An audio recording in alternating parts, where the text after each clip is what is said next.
মাছ দিয়ে আস্তে আস্তে ভাসে গেছে মাছ চলে যাবে।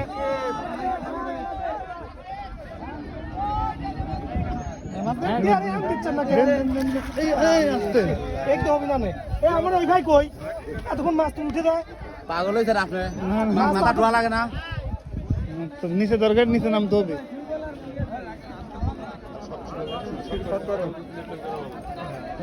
নিচে নাম আগে আগে আগে আগে দিয়ে না দিয়ে নাই বলবো না মাছ দেওয়া শর্ট দেওয়ার মতো হয়নি অনেক কষ্ট আরে ডিস্টার্ব মাছ কি টান দিচ্ছে এবার ডুয়া দে দে ডুয়া এবার সুন্দর মাছ